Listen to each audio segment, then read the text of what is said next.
Peace, black family. What's going on? Welcome. Excuse me. Welcome to another episode of Sincereluvdagod Godcast. I am the God Sincere Love, and my co-host will be joining me soon. Nicely girl running a little bit behind, but she's going to be tapping in with us in a little bit. So, you guys, I just need y'all to sit tight real quick before we get this thing started. Just wanted to greet y'all, let y'all know what we're going to be talking about on today's episode of Sincereluvdagod Godcast. In the meantime, you know what to do as you coming up in here. I need everybody to hit that like button. Share this out on your social media platforms. Let everybody know that we are live. If you're not already subscribed to us, make sure you hit the subscribe button as well as the notification bell so you can be reminded whenever we go live with new episodes of Sincereluvdagod Godcast. And so on today's episode, we are going to be talking about Ryan Coogler, his new movie, Sinners, and more importantly and specifically, the deal that he did with the movie production company. The groundbreaking deal that he did for this movie here is what we're really going to be discussing on today's episode. And so we're going to get into that a little bit later. But what's going on is Ryan Coogler just flipped the industry with his new film, Sinners, and Hollywood just ain't ready. On this episode of Sincereluvdagod Godcast, we're going to break down the deal, the panic, and what this means for Black creatives moving forward. And so I'm about to go to the commercial break real quick. Let y'all hit the likes, the shares, the subscribes, all of that good stuff. And then we're going to be right back at you on the other side of this quick commercial break. See y'all in a second. And those Africans have to be organized to fight for their liberation. GW Apparel, a clothing that speaks. Something for the kings, something for the queens. Visit uptsites.com and use promo code SLDG22 and receive 11% off your order. Peace. It's the Ticket Plug. We've been running an online ticket business for over a decade, and now we've created an easy way for you to do the same thing through our private ticket resale community.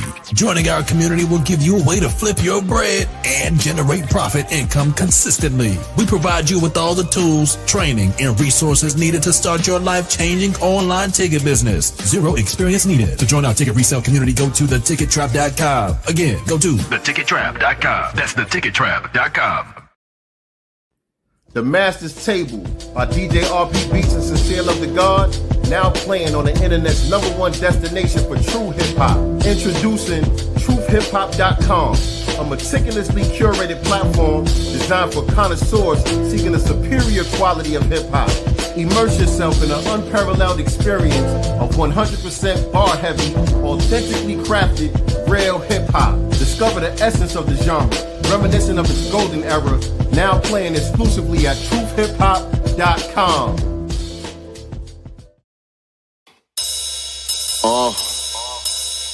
Yeah, like that. Let's see what's in the God's mind. Listen. All right. We back. We are back. What's going on, family, man? How y'all doing, man? It feels like a good minute since I've been before you all. We didn't do a broadcast last Sunday, and we didn't have an episode of the Black Business Showcase this week. So it feels like a good minute, like I said, since I've been before you all. But I'm here. I'm here today, man. Last week, I just wasn't feeling it, man. I don't know what it is. This past week in general, the whole week, I haven't really been posting, creating content like that. I basically been on like kind of a little bit of a semi social media fast this past week. It wasn't nothing that I intended on doing. It wasn't nothing that I planned on doing. It's just, I don't know, this week, I feel like I just needed a break. I guess, man. I've been doing this for a while now, very consistently, as far as, broadcasting, creating content on social media pretty much daily. I usually post like 3 to 5 pieces of content per day, across platforms and all of that. You know what I'm saying? I'm just constantly posting, and I've been doing that for about 5 years now. I started really creating content and all of this stuff in 2020. So good 5 years I've been going strong, very consistently, posting at that volume. And for the first time, I just feel like I needed a break. I don't know, last Sunday, like the whole day I was trying to figure out what the topic is going to be for the broadcast. What could we talk about? And there was a lot of it's not like there wasn't stuff going on in the news. It wasn't like there wasn't stuff that was trending on social media that we could have covered, but I just wasn't feeling it. Nothing wasn't resonating with me. I was uninspired to talk about any of the stuff that was happening. You know what I'm saying? And again, that's how I felt all week long. Like it wasn't my intention to say, okay, I'm not gonna post this week. I'm not gonna post even today. That's just how I was feeling. You know what I'm saying? I just wasn't feeling it. It's kind of like with the music, I go through that from time to time. Like, you know what I'm saying? Because when I write a song, it's a lot of brain power that goes into that. It's kind of draining. You know what I'm saying? When you're creating music, you're writing songs and all of that, you're coming up with these lyrics. For me anyway, you know what I'm saying? It kind of drains you a little bit. Like it's almost like with certain superheroes, like on the X-Men, after they use their powers, they kind of like depleted for a while and they gotta rejuvenate and all of that. That's how I feel when I write songs. And it was a similar feeling that I was going through this whole week. Cause it's like if I try to write a song and I start struggling, I usually just walk away from it. I'll stop, I'll take a break, I'll go do something else altogether. I don't like when I run into like a little blockage where it ain't just flowing. You know what I'm saying? When I write a song, I like for it to just flow. And when it's not doing that, I just walk away from it. You know what I'm saying? I don't want to try to force it. And it was like the same thing with the content and with the broadcast and all of that. It was like I was running into a little blockage where it wasn't just flowing. Usually, you know what I'm saying? I look at, me and Nicely, we got our back channel where we talk about things that are going on throughout the week, our source materials or whatever. Usually, when I get ready to set up the broadcast for the weekend, I look through the source materials and something to just jump right at me. And sometimes it'd be a few things that'll jump at me. And the title is already there in my mind. The thumbnail, I can already visualize the thumbnail. Like all of this stuff, it just happens, it just flows like that. And so it's easy for me to do it that way. But it's like I gotta kind of think about it and like, damn, we want to talk about this. What could the title be if we talk about that? You know what I'm saying? I'm trying to figure out what the title gonna be, what the thumbnail gonna be, and I'm just uninspired to even create it. You know what I'm saying? Like I don't even want to do it. And so I don't want to do something that I'm not really putting my all into. So I just kind of fell back. You know what I'm saying? But I did feel a little bad because I didn't give y'all no warning or nothing. You know what I'm saying? Excuse me. So y'all got to blame it on the brain and not the heart, man. But I didn't communicate with y'all or nothing about what was going on because, like I said, it wasn't really planned. It wasn't really planned. It wasn't like I was saying, yo, you know what, this week I'm going to chill. I'm going to fall back. I need a break. That's just how I was feeling, you know what I'm saying, throughout the week. And even today, I wasn't sure if I was going to do this broadcast. You know what I'm saying? When I was looking through the materials and certain things but today was a little bit different because the reason being is that being that I've been on this semi social media fast, a lot of the stories that we have in the materials, I haven't really taken a deep dive into them. Like I kind of know what's going on with this and kind of know what's going on with that, but I don't really have enough information to give y'all a perspective that I feel like is going to bring value to the conversation. You know what I'm saying? And so it's like, yeah, I know this is a good topic. A lot of people are talking about this right now, but I don't even know enough to speak on it. So I don't want to do that. You know what I'm saying? And so I landed on the topic that we're going to be discussing today with Ryan Coogler, new movie, and the deal that he did for this movie, the groundbreaking deal that he did for this movie, because I like the story and it is inspiring. These type of stories are inspiring. A lot of stuff, that we cover are really, you know what I'm saying, heavy topics, you know what I'm saying? It's a lot of nonsense that be going on that we got to cover. It's a lot of negativity that we got to speak about. on here when we dealing with the government, when we dealing with politics, when we talking about certain social issues and whatnot. You know what I'm saying? These are not necessarily topics that are very inspiring and that fill you up. You know what I'm saying? But this was one that I felt like was a good feel-good story that we could all draw some inspiration from. You know what I'm saying? And it's a good example of a power move. You know what I'm saying? In these current times. So I want to talk about that as the main topic, but we're going to get into some other things. I'm going to wait for Nicety Girl to get here. Shout out to Nicety Girl. I'm waiting for her to pull up before we actually get into the main topic because she is watching the movie now. I think the movie is just finishing up at the theater, and she actually went to go see the movie. So definitely want to get her on here to talk about it because I haven't seen it yet. I didn't watch the movie yet. I've just been looking at some of the rollout for the movie, reading some of the articles and stuff, seeing clips of some of the interviews that they've been doing and stuff that they've been putting out there on social media and other people talking about it. And I definitely want to see this movie. Like, I don't go to the movies like that. You know what I'm saying? And so usually it's like, all right, I'll wait for it to start streaming or whatever, and I'll check it out. You know what I'm saying? That's how I was feeling with this one for a minute until I read this story about the deal that they did. That's when I was like, nah, I'm gonna go see this one. I'm gonna go to the movies and I'm gonna watch this one. You know what I'm saying? This feels like one of those milestones in black cinema. You know what I'm saying? Like Ryan Coogler and Michael B. Jordan been on an outstanding run as a duo. You know what I'm saying? And it's very reminiscent of like Spike Lee and Denzel.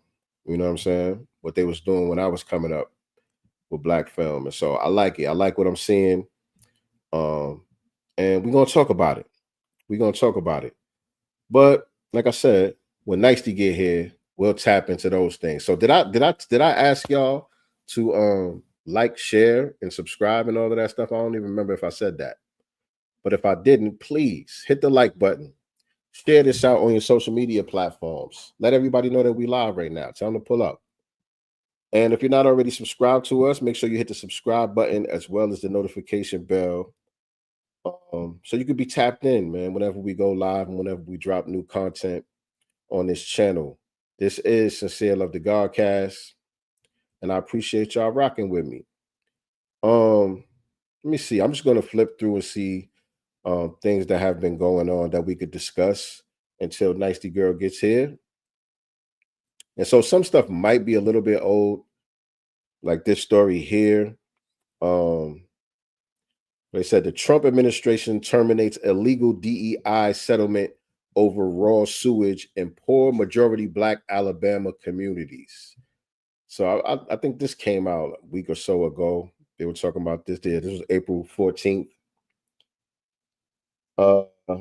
So it says the agreement reached under the Biden administration required the state's Department of Public Health to improve sanitation efforts in Alabama's Black Belt. So, all right, let me just read a little bit more because that's just the headline right there. The Trump administration let me close this ad. The Trump administration announced Friday that it was terminating a historic settlement aimed at improving wastewater treatment services for Alabamians and majority Black communities harmed by raw sewage, calling the agreement an illegal DEI and environmental justice policy, and quote unquote. The announcement came 2 years after the Department of Justice and Health and Human Services under the Biden administration negotiated the settlement with Alabama officials. It represented the first time in U.S. history that federal civil rights laws had been used to alleviate an environmental injustice issue. So this is something that's been ongoing in places like Alabama, but Alabama specifically here. For decades, these people in these rural areas been dealing with these sewage issues and these water issues and these pipe issues and these environmental injustices that have been taking place with waste materials being dumped in these communities and not having proper regulations in place to secure the health of the foundational Black Americans down there. And finally, under the Biden administration, there was some legislation that was passed to address these issues down there in Alabama. And the problem is this, and again, this is one of the reasons why I don't really be popping my collar for Donald Trump like that. You know what I'm saying? I know a lot of people, we very much against the Democrats and they bullshit, but a lot of people use that disdain for the Democrats to go and pop their collar for Trump. And I still be like, nah, you know what I'm saying? Like, nah, Trump he on his bullshit too. And this is a perfect example of it. You know what I'm saying? But the problem is this: when we get things done that are supposed to be done specifically for us, we allow them to trick bag it up with all of these other terms like DEI and so on and so forth. But in this case, the term DEI is what made it a target. What made it so that it was a target to get the rug pulled from under it, to get it reversed, so that it wouldn't be lasting and sustaining. And that's intentional. That's intentional. You know what I'm saying? They know exactly what they're doing when they put all these different terms in there. DEI, diversity, equity, and inclusion. I remember, probably like over 10 years ago now. It's been a long time now. Listening to Professor Black Truth, and he was the first one that kind of brought to my attention or sounded the alarm for me about the term diversity and how the term diversity was used as a trick word. You know what I'm saying? And anytime I see that word, ever since then, it automatically raise an antenna. You know what I'm saying? And so this DEI thing, I mean, we've talked about that plenty of times on here, who's really benefits from it and all of that type of stuff. But when it's something that's supposed to be there to address our specific needs as foundational Black Americans, because really we're the ones that live in these areas. You know what I'm saying? Got some poor whites in those areas and stuff like that, but you don't have a lot of immigrants and Latinos and other non-whites down there. You know what I'm saying? Like that in large numbers. For the most part, it's foundational Black Americans who have been in these areas forever. You know what I'm saying? Going back decades and century or so. You know what I'm saying? And so the environmental catastrophes were not accidental. You know what I'm saying? All of this was done intentionally. You know, and so it was never meant to be rectified. You know what I'm saying? But what they're used to doing is giving us symbolic victories in order to make us feel like we're making some type of progress. You know what I'm saying? But in this case, there was kind of some teeth in there that was going to address a real issue that was taking place for these people down there in Alabama. You know what I'm saying? Clean some of these problems up for real. But they intentionally threw the word DEI in there, knowing that it would be targeted and that it could be ultimately undermined in the long run. And that's the same thing that they're trying to do with reparations. You know what I'm saying? That's the problem with the hold up on the whole reparations thing. You know what I'm saying? Because they know they're going to have to concede one way or another, but they haven't been able to figure out how to trick bag it up so that it gets reversed and undermined after they get it passed, where they can say, well, we did what we were supposed to do. We tried. You know what I'm saying? That's the same thing that they try to do now. You know what I mean? And so it's no different. And that's the problem, man. When we get things, we have to be very specific about the language. We got to go through the paperwork with a fine-tooth comb to make sure that anything that's being said, anything that's done, which is being said that is made to address us, has to be very specific. It has to be extremely specific. And thinking about that, let me give a shout out to the good sister Brooke. Where's that video at? I just saw that video a minute ago with the good sister Brooke, and she was speaking at a reparations hearing in New York, I think in the Bronx, if I'm not mistaken. But shout out to Brooke, man. She held it down. She spit hot fire with straight clarity. Let me play this video for y'all. Hold on a second. Got to share the screen. Right here. Okay. Let me play this video of our sister Brooke. Shout out to her. This is what I'm talking about right here. What's your name for us? And can you spell it for us, because we know it's not the usual spelling? Brooke. It's Breuck. Thank you. And I'm from Brooklyn.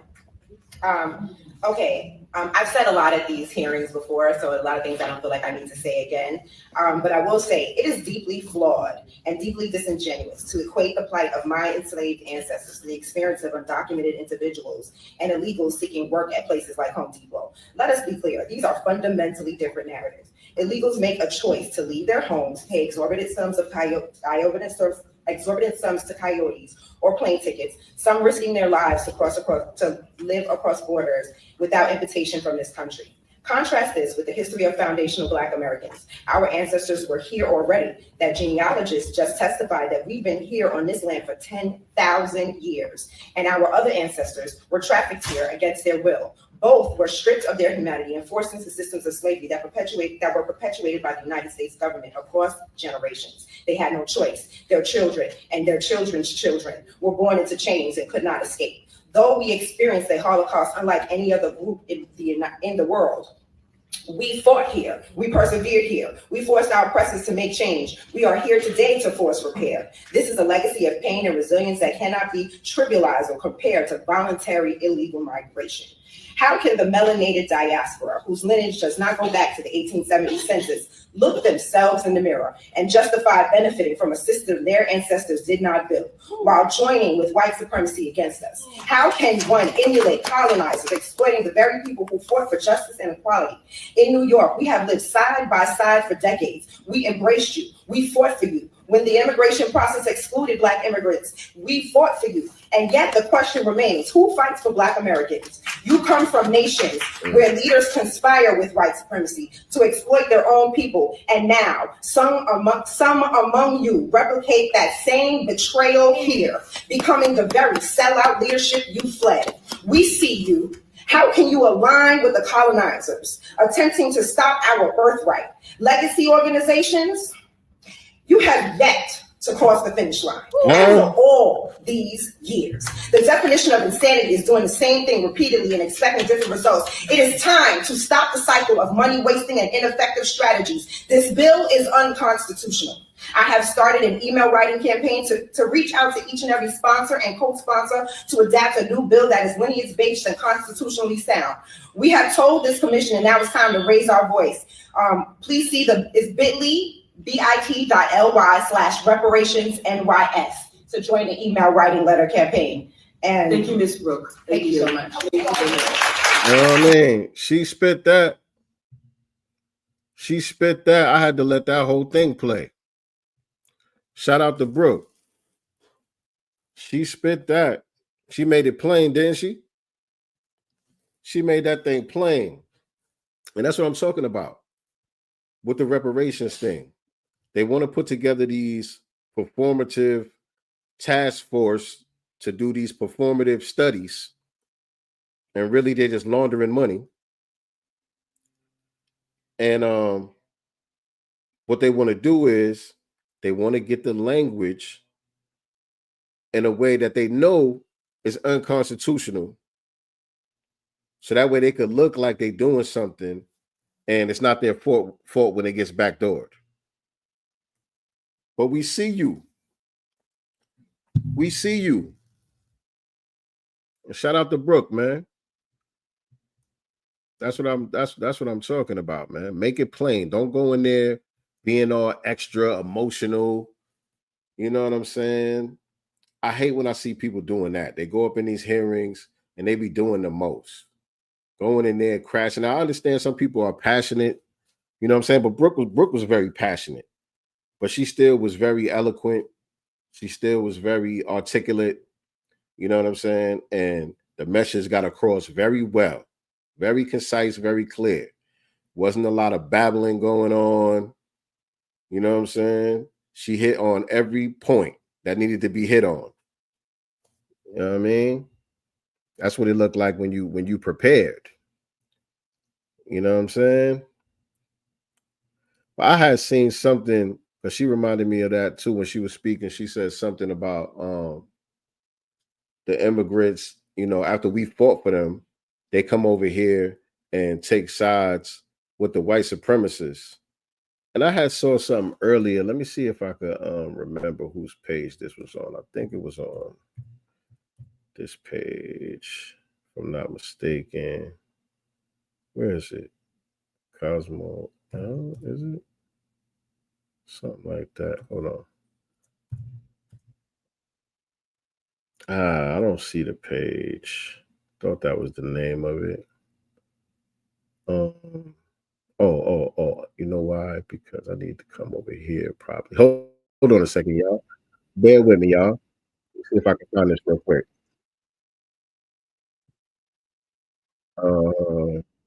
Damn, that ain't it. I don't see it, but it was a clip from when Tariq Nasheed was on DJ Academic show, and I can't find it right now.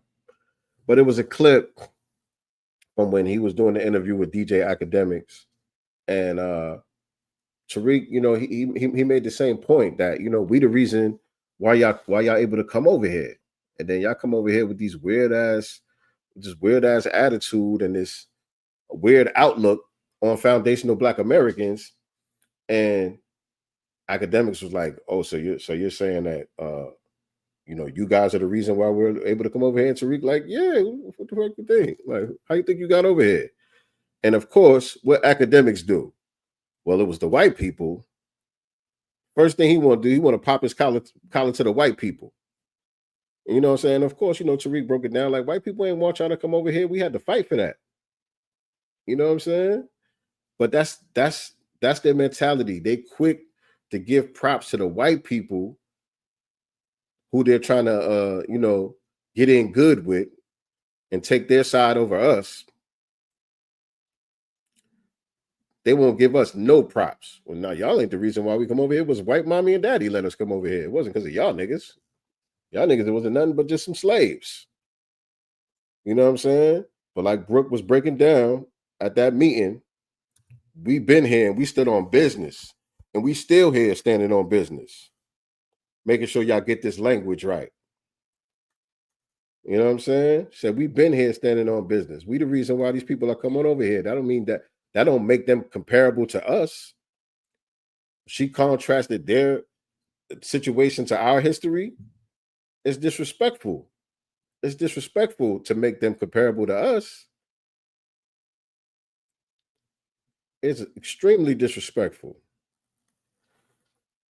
And speaking of reparations, they said in Zimbabwe, speaking of reparations and white mommy and white daddy, in Zimbabwe, they said Zimbabwe made the first reparations payment to white farmers over government land grab. Boy, I tell you, boy. Boy, I tell you, boy. They over there paying the white farmers for kicking them out. Man, what we gonna do with that, family? How we gonna build with that? What we gonna get done trying to link up with that? We ain't got time. We ain't got time, man. We done wasted too much energy with that shit. We're gonna have to find strength amongst ourselves and within ourselves. You know what I mean? Once we understand that, we all we need, and that's all we all we got, and that's all we need. Once we really understand that, we're gonna be okay. we gonna be okay. Because what's going on, young deity? Peace to the God. Peace to the God. Said, I found two things, particularly KKK, white supremacists, and vampires are immigrants who are dissecting our culture. The movie. Oh, you talking about the movie? Okay, you said I found two things, particularly KKK, white supremacists are vampires. So the vampires in the movie are the white supremacists, is what you're saying, I think. And the immigrants who are dissecting our culture. Okay.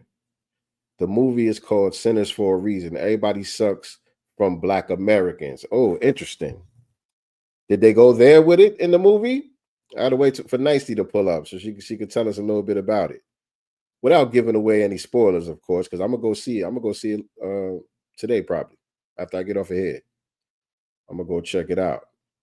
So yeah, without giving any spoilers, I do want to get a little feedback from her about what the movie was. But that sounds interesting. Did they go there with it? Did they go there with it? Let me play this. Did y'all see this, family? Y'all know there was a young man from down here in Georgia, I think. Georgia or Florida. I think he's down here in Georgia.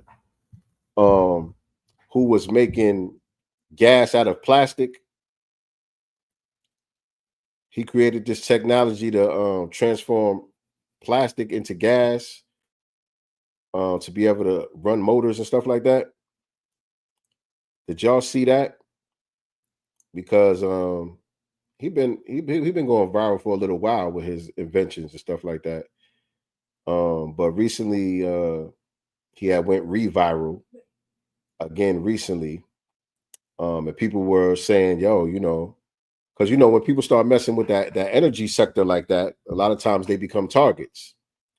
You know what I'm saying? When people come up with different technology that kind of undermines the oil industry and some of the power industries and all of that stuff, funny stuff usually starts to happen. So people were, understandably concerned about the young brother's well-being. Like, oh, that's a cool ass invention. Is he gonna be all right? Protect him, people like, yo, we gotta make sure we protect him. Is he gonna be all right? Everybody was concerned about his well-being. And so, I guess people were hitting him up on social media, telling him to be careful. Be careful how you move, be careful who you link up with. You know what I'm saying? But did y'all see his response to some of the tweets and messages and stuff that he was getting? Did y'all see how he responded? And this is another reason why a lot of stories that happen, I don't be quick to speak on either.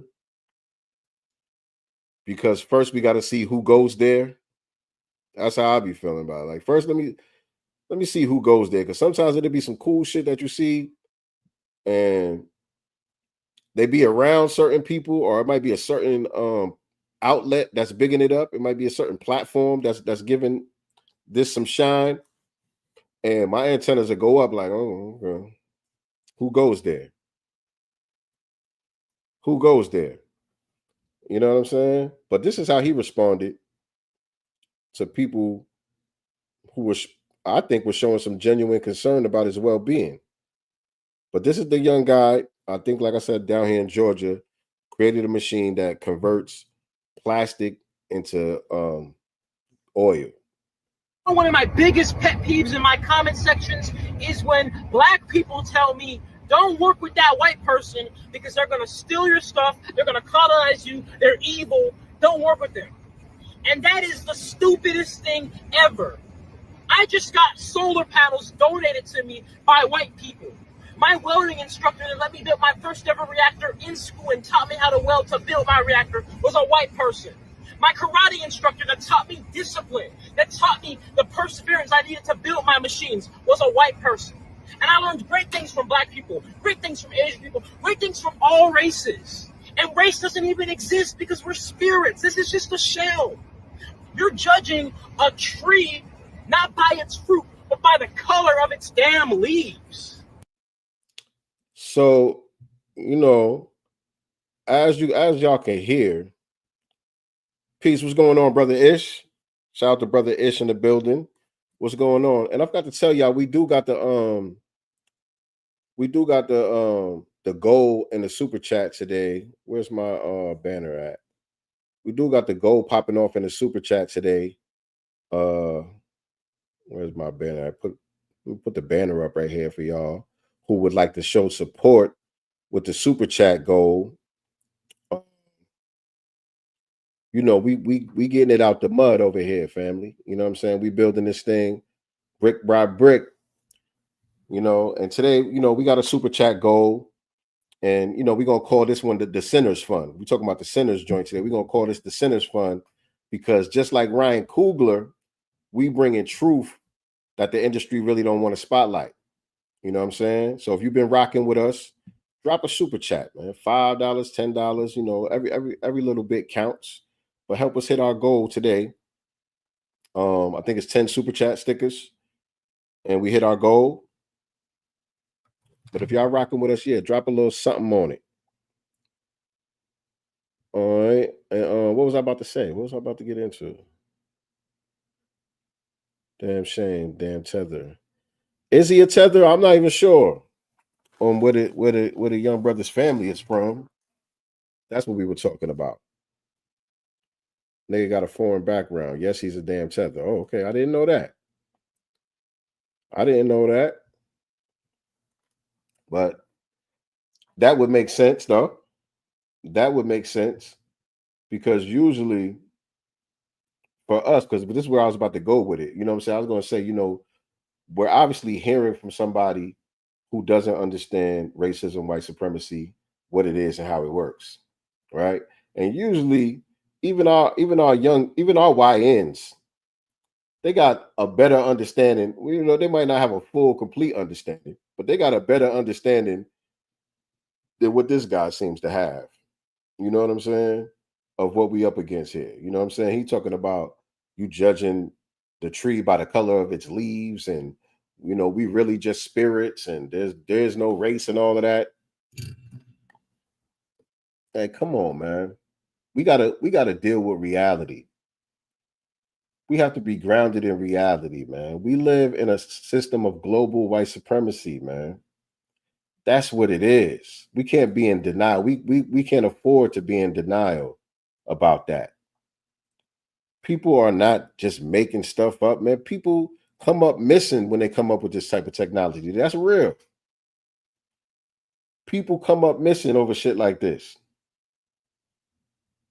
What up, Face? What's going on, Face? That's real. This is people are not imagining this. You know what I'm saying? And so, and people are not saying, and I can't speak for everybody. Like I said, I don't know all of the messages and stuff that he was getting. But I know for the most part, people are not saying you can't do business with white people. Don't do business with white people at all whatsoever. People are just trying to tell you to be careful. Tread lightly. You know what I'm saying?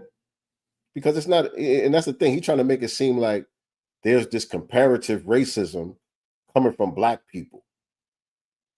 You know what I'm saying? There's some type of comparative racism that's happening. Like, let me play a little bit more of what he was saying. Let me play a little bit more.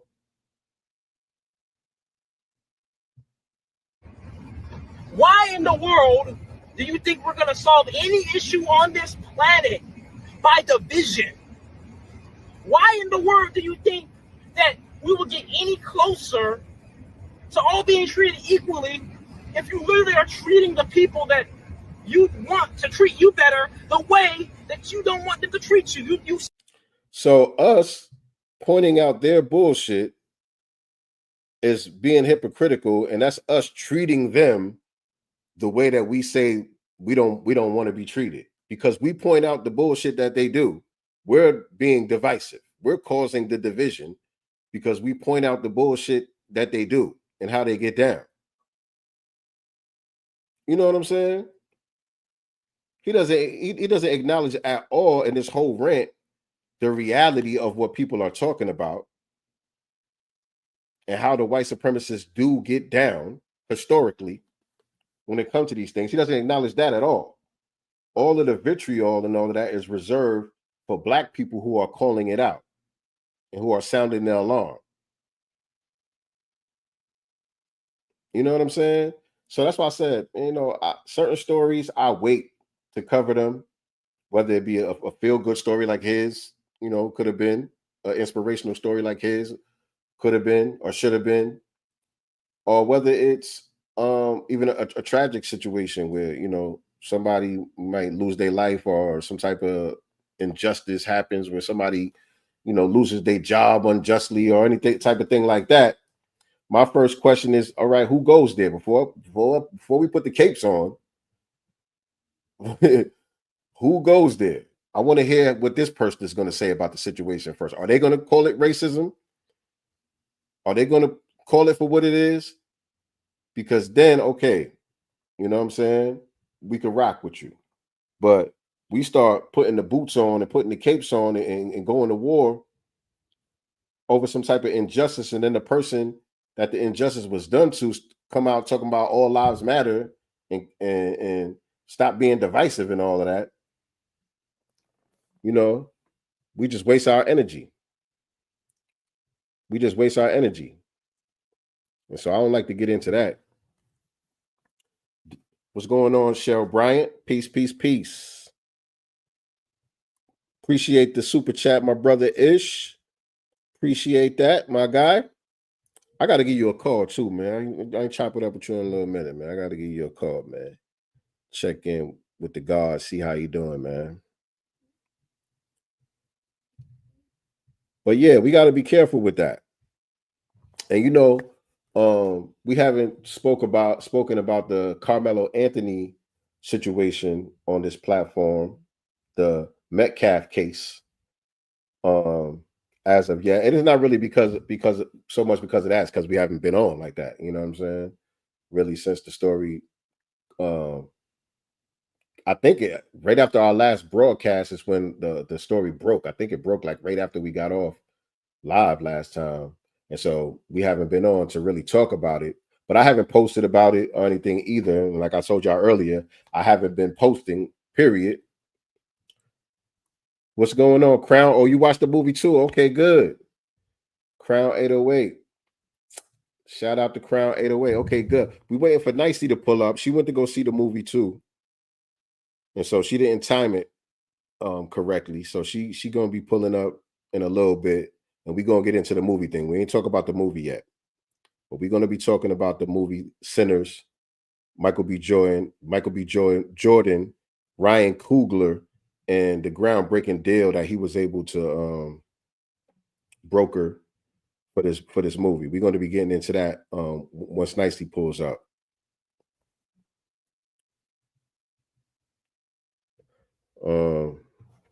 I forgot what I was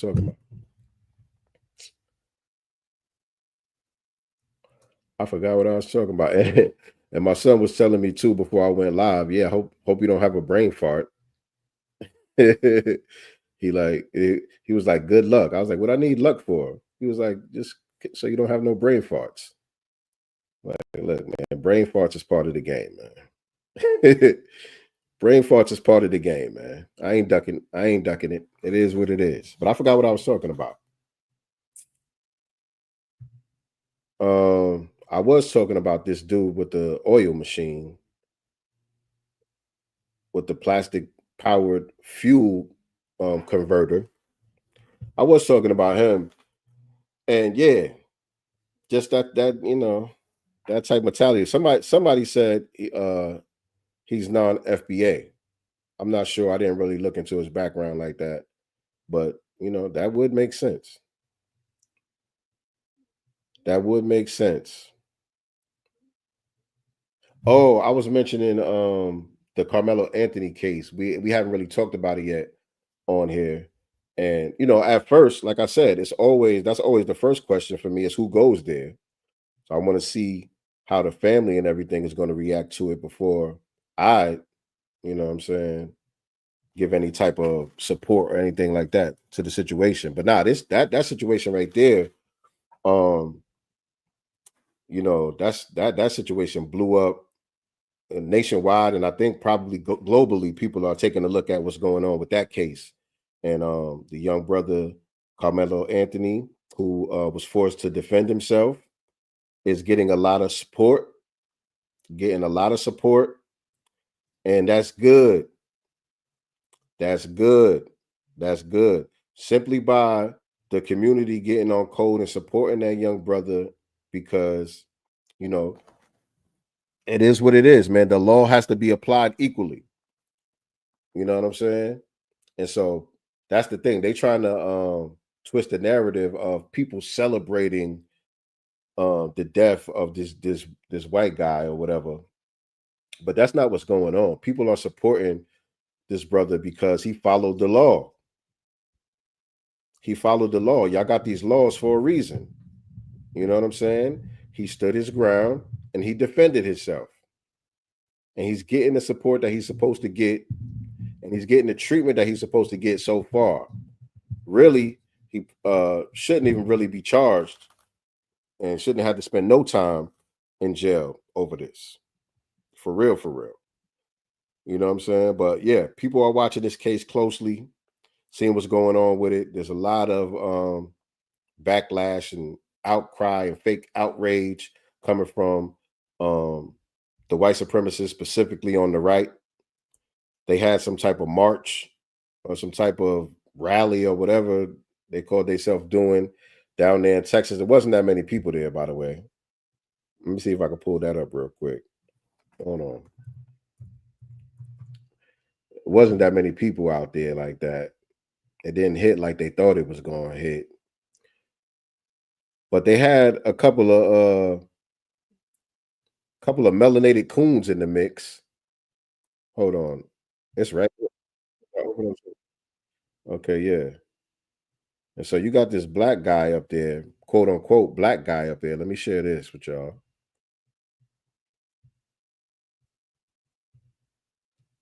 Let me share this with y'all. All right. The only reason why he's not in jail right now is because he's a young black man. If he was a white man, an Hispanic man, any other race, he'd be in jail right now. You better believe you stab someone, you're not getting out of jail. So it's like we got to be living in an alternative universe or something. We got to be living in an alternative universe or something to believe the words that just came out of his mouth. The only reason why he's not in jail is because he's a black man. If he was a white man or a Hispanic man or any other race, there's no way he's getting away with this. What? What? And they got a melanated person on here to say this. But he's let out of jail because of them. And that's the true racism. The racism of low expectations. It's okay that black people are killing so many white people. It's okay because, you know, it's normal. It's not normal, actually. So black people are just running around killing white people? White people are being killed by black people at alarming rates somewhere?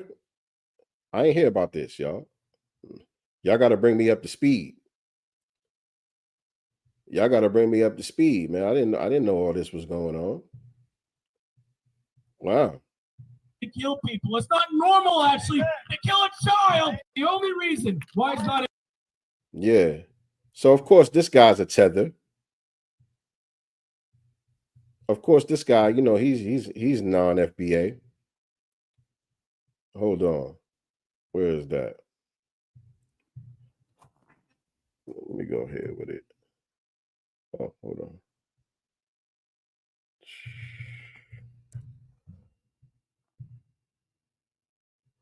Where is it? Yeah, and by the way, at that rally, there was another black dude that pulled up, and he had Metcalf's father on the phone condemning the people at the march. Let me play that one for y'all. Let me play that one for y'all. And they mad at him right now. They call him Metcalf's dad. He's all kind of sellouts and race traders, and he's showing weakness. And this is why the white community is in the position that it's in, and all. Yeah, listen to this shit. These white supremacists, boy, I'll tell you. You're trying to create more race. So on the phone, hopefully y'all can hear it.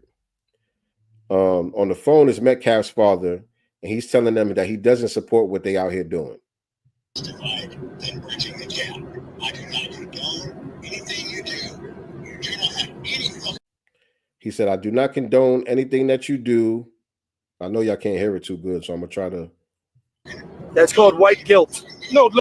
So he's telling him that's called white guilt. Him telling him that y'all out here making this into a race issue, which it is. The reason why this is an issue is because the white supremacists have made it a race issue. And they believe that as a black person, Carmelo Anthony doesn't deserve a fair treatment.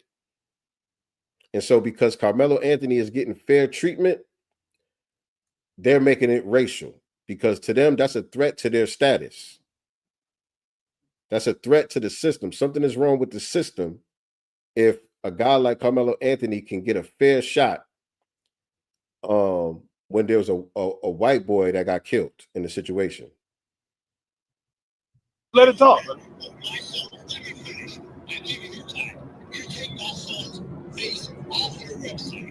He said, you take my son's face off your website. You're creating more Austin Metcalfs with your weakness, sir. He said, you're creating more Austin Metcalfs with your weakness, sir. And this, he's saying this to the father of the kid that he's supposed to be supporting, the young man that he's supposed to be supporting, who lost his life. This is what he's saying to his father. You're creating more Austin Metcalfs with your weakness, sir. You are creating more Austin Metcalfs with your weakness. Here, you are being weak. I gotta be honest with you about that, sir. You're being weak. And he got his black parrot over his shoulder. So you are being weak, sir. I do gotta admit that. You are being weak. Condemn your son's killer and the culture that caused it. Hey, Jeff. What culture? Condemn your son's killer and the culture that caused it. The culture that caused it is the culture of white privilege. That's the culture that caused it. Him thinking that he could just come over there and remove Carmelo Anthony because of his whiteness, and that Carmelo Anthony is supposed to be subordinate to him because of his whiteness. That's the culture that caused it and created it. And here go my co-host, y'all. Welcome to the Godcast. Hey, y'all. I made it. I'm late, but I'm here. What up? What's good? What's good? Just saw Sinners. We about to get into that. Yes. We about to get into that. I wanted to chime in a bit on, this topic though. When he said, the culture that caused this, I was just like, wow, you know what I'm saying? And then to see the black, and I'm gonna say it, non-FBA in the background co-signing this bull crap, you know what I'm saying? But also it shows how cowardice, and I'm just gonna say it, the deceased was he and his twin brother, because Carmelo Anthony is a lot smaller. I'm hearing 130, 140 pound, kid versus these 220 pound kids. It's pouring down raining. Where was the culture of, brotherhood, you know what I'm saying? Because it's pouring down raining to make sure that this kid don't get rained on. What kind of culture is that? Right, exactly. You know what I'm saying? Like, come on over here. We don't want you to get rained on. You're welcome to, even if it wasn't his tent. You know what I'm saying? Even if it wasn't his tent.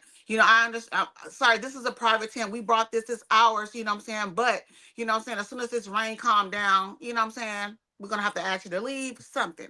You know what I'm saying? Where was that at? Or here, you can't be here, but you can borrow my umbrella to get to the other side.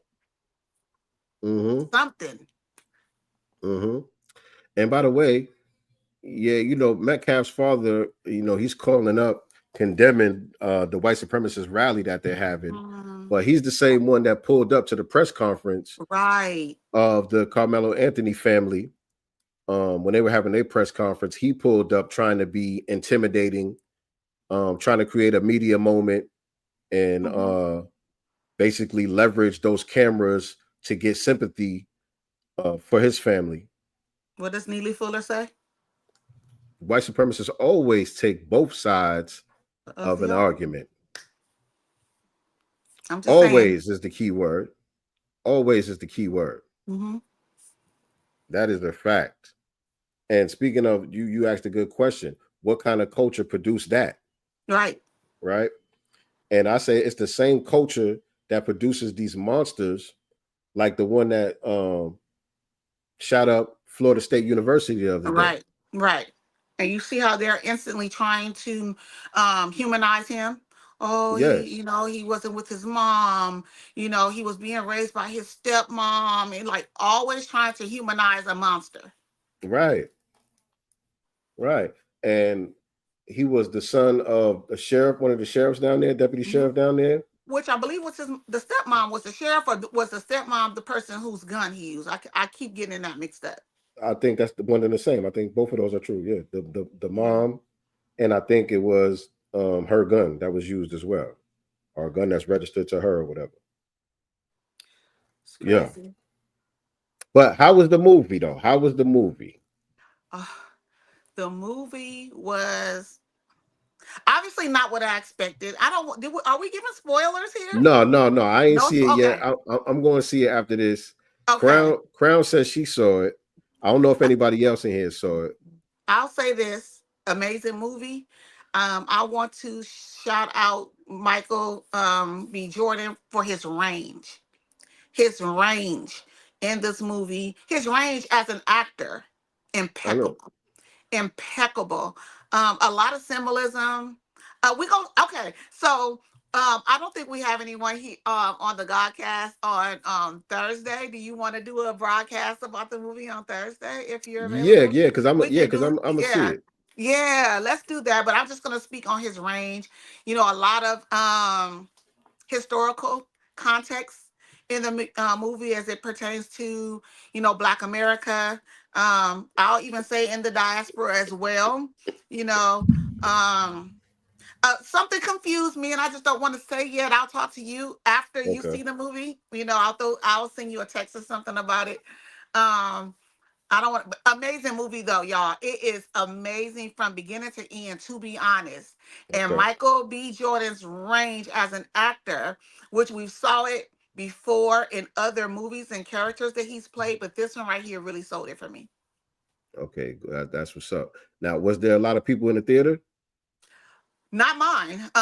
So in the theater there, because we went early. Our movie started at 12:30. It was kind of long, I would say then, because it started at 12:30, and when you was like, "You ready?" I was still in there. It was at the end, but it was kind of, I guess, long. But myself, my son, and his girlfriend went, and other Black people in the theater, a couple, in our theater that it was being seen in. Everybody else was other. A lot of people don't go to the theaters like they used to anymore. You know, everything is on streaming real fast. Yeah. So it's like, you know, and it's hella expensive, ain't it? You know what? My son has that Edwards app thing or whatever. He didn't even know. He had the app on his phone just sitting there. And so the guy at the ticket counter was like, "Hey, do you guys have the app on your phone?" We went to Edwards Theater. And Ty was like, "Oh yeah, I do." He was like, "You know, you get a big discount on there." So for all three of us, it was $20. That's a huge discount. What? Huge. We was like, what? You know what I'm saying? It was $20 literally for three people. $20. That's the name of the theater out there? Yeah, Edwards? We went to Edwards. Well, we have an Edwards, we have a Cinemark, AMC and stuff like that. But we went to an Edwards theater today, and because he had that app on his phone, he was $20 flat for three people. You know what? I'm about to ask Chat GPT how. Exactly. How can I save money going to the damn movies? Because what? They want like $25. As of yesterday, it made 19. As of yesterday, it made 19.6 million, if I'm not mistaken. So, and that wasn't a full weekend release. So it's doing great. Okay, that's what's up. That's what's up. And either way, Ryan Coogler is gonna get his coins regardless because he done broke Hollywood with the deal that he struck for this movie right here. Right. They don't know what to do. Let me show y'all this article. They're saying Ryan Coogler's Sinners deal is reportedly freaking out some studio executives. Coogler gets back ownership of Michael B. Jordan film in 2050, which feels like it's at least 20 other Hollywood apocalypses from now. So it's like they like so much can go wrong between now and 2050, but yet and still they freaking out over this. Right. So the deal that he did gave, because this is an original movie. It's a screenplay that he wrote, he created. It's not a remake of an old movie. It's not something from a comic book. You know what I'm saying? It's not a sequel. This is an original screenplay, which is very rare nowadays in Hollywood. Almost everything that comes out is part 2, part 7. You know what I'm saying? It's a remake of this. It's a biopic about a particular person. Yeah. You know what I'm saying? This is strictly from his mind to the big screen. And so he wanted to do a deal where he owned it. And that's the reason why it's not on Marvel. I think he went with Warner Brothers. I think Warner Brothers is who they mad at right now for doing this deal with him. Because they were the only ones that was going to give him the ownership, where he gets, I think it's called first dollar. Usually, as a creator, you're not going to start making money until after the company recoups. Once they make back their money, then you start getting your percentage of fraction of the dollars that come after that. But he made the deal where first dollar that's made, first tickets that's sold, we busting that down together. You know what I'm saying? Whether we make our money back or not, we busting down whatever's made together. And they did the deal. He got the deal, and then after 25 years, the intellectual property reverts back to him. So he'll own it 100% outright from there out. So you know what kind of generational wealth you're talking about with that? Right. Especially if he's able to turn this into some type of series. You know what I'm saying? It already feels like a classic. It already feels like, I didn't even watch the movie, but just the rollout of it, the trailer, the reactions that I'm seeing from it, it already feels like, something that's going to mark the times that we're living in right now in cinema. And like I said, if he's able to do sequels or remakes and stuff like that, or, make other type of paraphernalia based on the characters and stuff like that, you're gonna own all of that. You know what I'm saying? Into perpetuity. So that's gangster right there. Let me read some of the article. They said, we can't imagine it takes much to make a movie studio executive nervous these days. The box office is still sluggish in the wake of COVID-19 lockdowns. Not even superhero movies can act as guaranteed slam dunks. And you know that smug bastard Seth Rogen is out there somewhere just waiting to turn your latest public fiasco into a TV show. No wonder the Hollywood elite are so skittish that something as interesting as Ryan Coogler's recent deal for his Southern vampire movie, Sinners, has some of them screaming Hollywood apocalypse. This, per the recent deep dive from Vulture, which not only explored the terms of Coogler's unorthodox deal, but also found some anonymous Hollywood types willing to call it very dangerous, as well as to say it could be the end of the studio system, which was certainly a real boon to the headline writers. Let me see. It's like this. Coogler, Coogler, who was fresh off very serious run of hits, including Creed, the 2 Black Panthers, when he was shopping the Michael B. Jordan project around, had a number of requirements when he looked to hammer out a deal for Sinners with studios. Some of these were big asks, but not outside of the realm of possibility for a guy currently riding a series of major box office wins, because Hollywood hasn't been winning like that with their movies. Nope. A lot of the big budget movies that have come out over the last decade have been flops and failures. But Ryan Coogler been on a consistent run from Black Panther to Creed. He's been knocking it out the park. Right? So he got leverage. So he going in there saying, look, I got this movie right here. The only way we doing this deal is under these terms right here. You know what I'm saying? Final cut of the movie and first dollar gross. That is, Coogler starts getting a portion of the film's profits from the moment it opens in theaters, rather than having to wait for the studio to make back its money. The really biggie though was the one that one studio reportedly balked at. Coogler wanted ownership of the film to revert to him after 25 years. This is unorthodox to say the least. Hollywood studios derive a ton of their value from the vast libraries of films that they own. So losing even one and all its attended potential for licensing, sequels, redistribution, etc., is usually pretty unthinkable. So this is how they make the big money, by owning the IP. So that way, anytime, it could be decades from now, somebody wants to do a remake to this movie. He's not even doing film anymore. He might not even be, you know what I'm saying, still living anymore.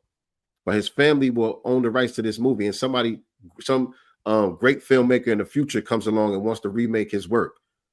They're the ones that's able to license it because they own the IP. That's crazy. And just FYI, I just Googled it on New York Times right now. Opening, it had 44 million in opening weekend ticket sales, ultimately collected 171 million worldwide. And today is not even open. Woo! How much did it cost to make it? How much did it cost to make the movie? Let me see how much. 171 million. Yeah, I know they didn't spend that much. I know it didn't cost that much to make this movie. Even with the promo and all that, it didn't cost that much.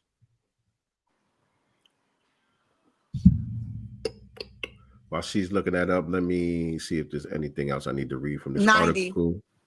90 million. Oh, so they flipped it. Mm-hmm. They already doubled up. Mm-hmm. They already doubled up. Man, that's what's up, man. That's what's up. I like to see shit like this, man. Shout out to Ryan Coogler, Michael B. Jordan. Them guys is doing great work. I'm going to see it right after this. You got to. And I remember Michael B. Jordan from the soap operas All My Children. He was like a little kid, and they cast him as like the thug kid on there, but he was on All My Children years ago. And to see him from that to this right now, it's like wild. Mm-hmm. A lot of people remember him from The Wire. I never got into The Wire. I never got into The Wire. Yeah, I only watched the first season, but yeah, that's an all-time classic. People love The Wire. But yeah, man, they saying him and Ryan Coogler, they comparing their run to Denzel and Spike Lee. I even seen Spike Lee popping his collar. You know what I'm saying, to what they got going on. So yeah, man. You know what I mean? This is. You about to say something? Coogler's married to a black woman. Whoop, whoop, whoop, whoop, whoop. Coogler's married to a black woman. I mean, And look, what he's doing, this is really a part of our culture, man. This is the thing that they're afraid of. This is the reason why. Right. This is the reason why they try to replace us with tethers. This is the reason why. Because with us, there's always going to be a wild card that's going to break the system. We're not just satisfied with the crumbs. We're not just satisfied with just proximity. You know what I'm saying? It's always going to be a Ryan Coogler that's going to upset the apple cart. And who has a talent that's undeniable.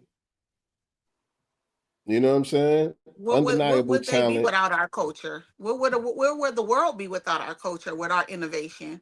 You know, they'll be still eating each other. You know, Mm-hmm. and I like the way he moves. You know what I'm saying? He's not like super militant or nothing like that. Mm-hmm. He's not like out here on no real rah-rah shit. You know what I mean? But the moves that he's making are very powerful. You know what I'm saying? It's kind of like Eddie Murphy. When you look at Eddie Murphy's career, he never was really talking about no black shit, black this, black that. Mm-hmm. But when you look at his track record, look how much black people he put on. He did. Look how he represented black people in his films. You know what I'm saying? He was putting all black cast together, you know what I mean, and showcasing us in a respectable way, in a regal way. You know what I'm saying? Making us businessmen and women and being successful, kings and queens and all of that. You know what I mean? He did it quietly, exercised black power, just low key with it though. And I kind of see that Ryan Coogler moving in that same kind of manner. Now, if only Eddie could have, married a black woman, it would have been golden. Didn't he though? Didn't he? I think he did. Well, Didn't he? so his first wife, the one that was kind of died in Boston, she's biracial. She has a white mother, and black father. So you Who, learn from Nicole? Huh? Who, Nicole? Yeah, her mom is white. Her dad is black, but she was raised by her white mother. That's a white woman. And that's a white woman? Damn. Yeah, because listen, the mother is the teacher. The mother is the first teacher. Okay. Daddy wasn't there like that. Okay. I got a question. Mm-hmm. I'm not saying I disagree with you, but I'm just saying, you got to think about it critically. What about J. Cole? Was his dad there? Because I know that he's biracial. That I do. He was raised by his mother, and I believe his father's estranged. He had a stepdad. I think his stepdad might have been black though. So that may have helped him though. Nicole, mitigating circumstance. I don't know Nicole's get down. I don't know. I'm not saying this to defend her or nothing. I'm just saying, is it cut and dry? Is it cut and dry? I just think that she was raised by her white mama. You know what I'm saying? And I think that outside of her having the green eyes and stuff like that, she couldn't help but assimilate into blackness because the other side wasn't really going to accept her that way anyway. You know what I'm saying? Well, that's how it is. That's how it is. Yeah. You know what I'm saying? But she considers herself a biracial woman. And obviously, she don't just, I'm black. You know what I'm saying? She's biracial. And Eddie Murphy's now wife is, Amber. Rebecca. I wonder what our guy what's our guy's name in here? Michael B. Jordan. No, and the guy that be in the chat, he got the biracial movement going on. He got the mulatto movement going on. I don't know if you're here right now. If you here, brother, what's your thoughts? Right. Is one of our listeners on here? I forgot his screen name on here, but he got a movement going on for mulattoes. For mulattoes, yeah. He thinks mulattoes are their own group and they got to have their own movement going on. And think about Peanut. You know what I'm saying? She's obviously biracial, Tariq's wife, but she identifies and always has, as a black woman because she knew, no one sees me as biracial. And honestly, looking at Peanut, if you've seen her in person, or on camera, she looks like a light-skinned Negro. Like, no one would know to me that she's biracial unless she says it. And I say that because I have people in my family that are not mixed at all, that are light like her, you know what I'm saying, have that texture hair with green eyes, gray eyes, you know what I'm saying? My son was born with gray eyes. My son's eyes didn't turn hazel until he turned like 3. You know what I'm saying? And he's my color or your colors. It's like eyes, colored eyes and all that stuff without being biracial. I'm used to that in my family. Yeah. Yeah, but then Eddie Murphy, wasn't he with Babyface's wife at one point too? They had the same wife, same ex-wife or something. Maybe they dated. I don't know. I don't know if they was married or whatever. Tracy Edmonds, before she went on to Deion Sanders. Yeah, her. possibly. And he also dated the Black Spice Girl, Yeah, shout out to Eddie Murphy, man. who now We ain't gonna their do Eddie Murphy child, like that. their child that they had together. Remember, he was denying for a while. They have a Oh, daughter. They had a daughter together who now identifies as trans. yeah, yeah. I saw that too. Yeah, I did see that. So yeah,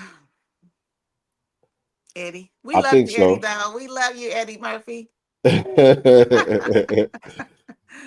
Yeah, Fruitvale Station. I don't know if y'all was having your own discussion in here, but yeah, somebody mentioned Fruitvale Station. That was the first movie that Michael Jordan and Ryan Coogler did Oh yeah, about the about. shooting at the on the BART train or something like that in the Bay.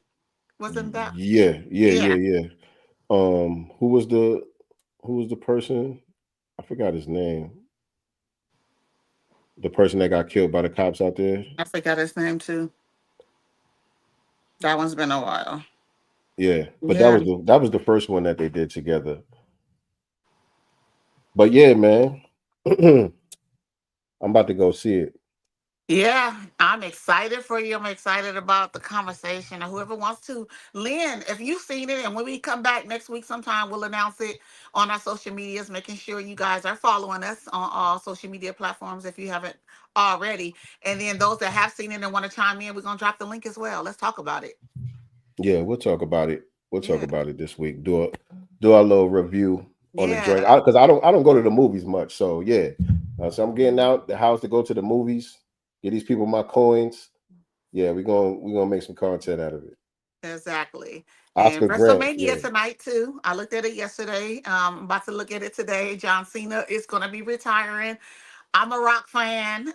she said. I'm She really said a Wrestle Goddamn Mania. yes, WrestleMania It's 41, the y'all. it's the NBA playoffs. You talking about some WrestleMania? I look at wrestling since I was a kid. I love it. I've been taking my son to see it live since he was little. And this is something we bond over. Like, yeah, wrestling is big in this house. It's the NBA playoffs, y'all. Yeah, I'm going to I catch don't them know who's next week. playing. I'll I don't catch them know. next week. I don't even know who's playing today. I know yesterday the Lakers got their ass whooped. Uh, The Lakers got washed up yesterday by like 20 something. wow, that's a lot. Yeah, man. Y'all came. Wait, so I have to say this since we're talking about the Lakers and obviously LeBron. So Kevin Gates made this little statement about how he likes how the white women look at LeBron versus how his wife looks at him. And I felt the way about that because it's like Kevin Gates, sir, like sometimes just shut up.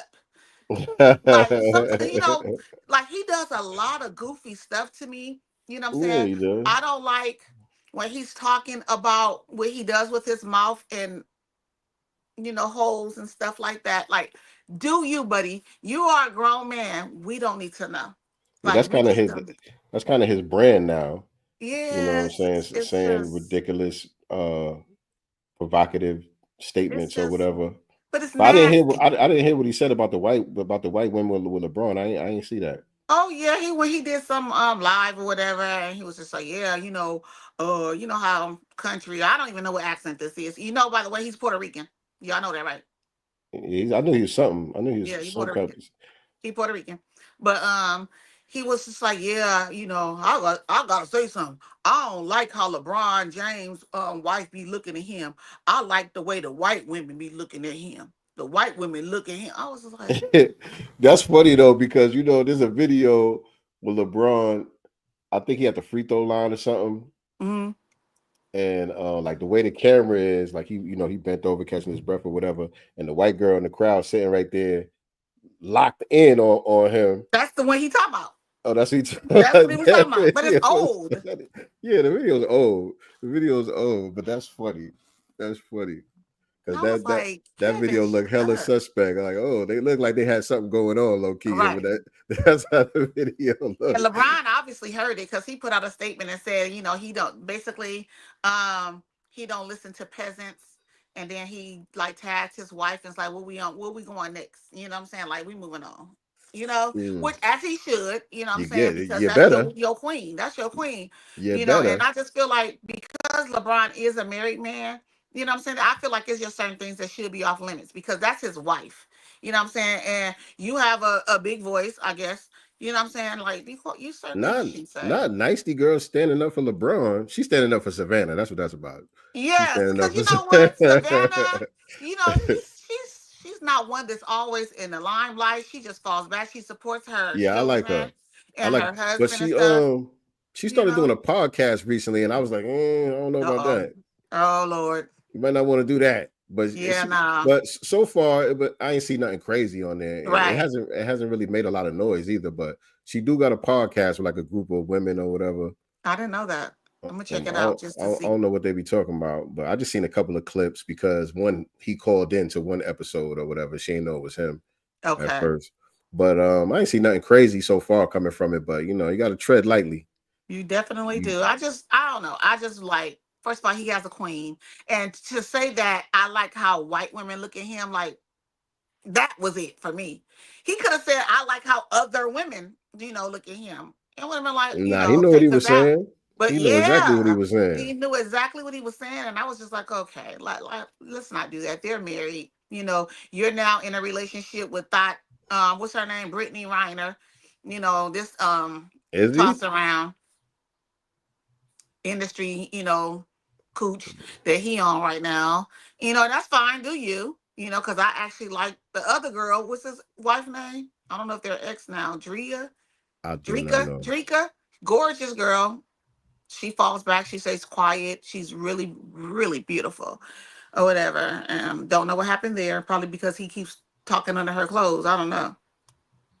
I don't know. I don't know who she is. And I didn't know he was with Brittany. Supposedly Brittany Reiner, yeah. All right. But yeah, man. I'm about to get up out of here. All right. Unless you wanted to touch on anything else before we slide. I don't know what you touched on. I was 30 minutes late. Yeah, I talked about a few things. I was just trying to kill time until you got here. I touched on a few things. I don't know if you touched on this, so I am, because I'm glad, that he is he has been sentenced to life in prison. I don't know if you guys remember in Baltimore, the officer James Weems, his wife owned a daycare, and she found out that he was SAing children in her daycare, and she shot him. Wasn't he? It was a black dude. They're black. Yeah, his wife is black, and so is he. Well, he was sentenced to life in prison. He finally was sentenced to life. His wife was sentenced. I think she got 5 years for shooting him. Oh, she shot him, but he ain't die. Okay. Yeah, she shot him after the children, told her what was happening. She shot him. I ain't mad at her. That was her protecting those children. Yeah, like she's supposed to. I don't think she should have gotten probation. Nothing. You know what I'm saying? But she got sentenced. She doesn't regret it. But he was just sentenced last week to life in prison. Yeah, man, that's a tragic story right there. Mm-hmm. Very, very tragic. But it shows also that she loved those children. Right. Even though he was an officer, she's the wife of an officer. She didn't try to protect him. Right. You know what I'm saying? And cover up, what he did to those children. She didn't do that. Yeah, hell no. So, hell no. I appreciate. Shout out to Black Voltron in the building. Shout out, King. Yeah. And they're making them lamb chops. That's what's up. Did you talk about Al Sharpton meeting with the Target CEOs? No, I didn't. For what, Al? We didn't ask you to do that, Al. Why, Al? It's a butter biscuit exchange. Right. He go in there. He have his meeting. They say, "Look, man, this is what we got for you," and then he come out and tell everybody it's all good. Right. Like, Al, we sit friends your again. ass down. Yeah. We didn't ask you for this. We still talking about reparations. You over here talking about boycott. We ain't on that type of time. Yeah, but he's persona non grata, man. He's irrelevant. You know what I'm saying? Ain't nobody really taking their cues from Al damn Sharpton. but he knows he still makes news. And first of all, have y'all seen him? He was at somewhere. I don't know if he was going to a church, something. But he looks like he's gotten skinnier. Like he looks like he's fading away. He can't get no damn skinnier. Y'all, this man look like he is like a banana peel away from meeting his maker. And when I say banana peel, slipping on it and it's over. He is like one banana peel away from meeting his maker. He looks like he just casket ready. Damn. Yeah, I mean, he's like this big. His neck is like that round, but that long head, like it looks bigger now. Al's fading away. What you cooking today? So obviously you guys know that I have been meatless. What's today? The 21st, y'all? 20th. I have been meatless for 20 Happy 420. days. I have been meatless for 20 days. I am down 7 pounds. I see it too, yo. You know what? I see it. And my face went down. Huh? Yeah, I'm down 7 pounds. I haven't even worked out. I haven't worked out at all. My son is down like 10 or 12 because he's been doing it with me. Man, shout out to y'all, man. That's what's up, man. And the crazy part about it, y'all, is we're loving it though. And I think for him and for me, I'm able to get more creative in the kitchen because I'm not kind of cooking the same thing. I'm doing things different, even though we don't have meat involved. So I'm you don't need it though. When you know how to put food together and season it right, you don't need it. You don't even need it. So we are loving it. He's just like, we're going on a cruise in 2 weeks for a week. So he was like, I'm about to be shirtless. You know what I'm saying? He's like, I'm gonna be shirtless this whole cruise. Like you can see it like with him too, like just down, like the weight is just falling off. That's what's up, man. See, I'm the opposite. I'm the opposite right now. I've been working out like crazy, but I've been eating like a. But you were eating once a day though, right? Huh? Still? Are you eating once a day? No. That been over with. Yeah. That been over with. But I ain't really been watching what I eat at all. You know what I'm saying? I just been working out and just eat whatever I want to eat. Not that I eat terrible, but I got my habits. But once I get on it, like y'all on it, with the exercise involved, oh yeah, that's what I need to do. I made some homemade bread. I made a loaf of bread, vegan bread. I made some vegan muffins. Like when I tell y'all, I made 12, blueberry muffins. They were gone the next day. They were so good, and I'm using coconut sugar. I'm not using granulated sugar or anything like that. When I'm making sweets or whatever, I'm using coconut sugar and stuff like that. So, but they are tearing them up. Like I can't keep anything in the house. It's so good. Where you get that from? Coconut sugar? Sprouts, Whole Foods, Sprouts and Whole Foods. Okay. I made some homemade Caesar dressing. I made some plant-based chicken wraps. It's plant-based chicken. Yesterday or whatever, and I made some homemade Caesar dressing out of some cashews, some capers with a little olive oil. I added a little water in there and some vegan cheese and blended that up. Y'all season it. I made some Caesar dressing out of cashews, and you cannot tell me or this house that it wasn't some store-bought what's those Hidden Valley Ranch or whatever, those brands. You can't tell me it wasn't. Like when I tell you I'm in here making shit homemade, I'm like homemading it. Like everything is from scratch. I need that in my life. Yes. I ain't gonna lie to you. Yeah, I'm proud of myself. I'm so proud of myself. Every day, my son a call like on his way home from work. He's like, "So what we having today?" Like he's excited about what we're gonna have, even though there's no meat involved. I like it. I love it. I love it. Yes, and shout out to. I don't know what happened. You hit the mute button or something. I don't know. Maybe her phone rang or something. It did. Oh. Can y'all hear me? I hear you. Go ahead. Oh, okay. My phone was ringing. Sorry about that. It's still ringing. Hold on. I can't see y'all. Anyway. We can't see you either, but we can hear you. Okay. But yeah, Everything is homemade. I'm excited about what we're doing over here. Plus, I'm seeing results in my weight. And then I plan on being in swimsuits the whole 5 days that I am on this cruise. I'm going to Cabo. And so I'm going to be flooding the Y'all get ready for the timeline flood. with photos. Huh? As I said, y'all get ready for the flood. Yes. Yes. Anyway, y'all, appreciate y'all rocking with us, man, like we always do, man. We'll be back later on this week to give our review for the Sinners movie. I'm about to go check it out. You know, I would suggest everybody go check this one out, man. I think this one deserves our support. You know what I'm saying? Go out there and put them numbers up so we can continue to give people like Ryan Coogler the leverage that they need to go up in these offices and make the demands that are necessary. I like this move from the young God. So let's support that. All right. But until next time, man, that does it for today's episode of Sincere Love the Godcast. Always remember, family, we are not the master teachers, but we are the master students and signal boosters for the voices of the new Black media. We up out of here. Peace and Black love. Yeah, like that. Let's see what's in the God's mind. Listen.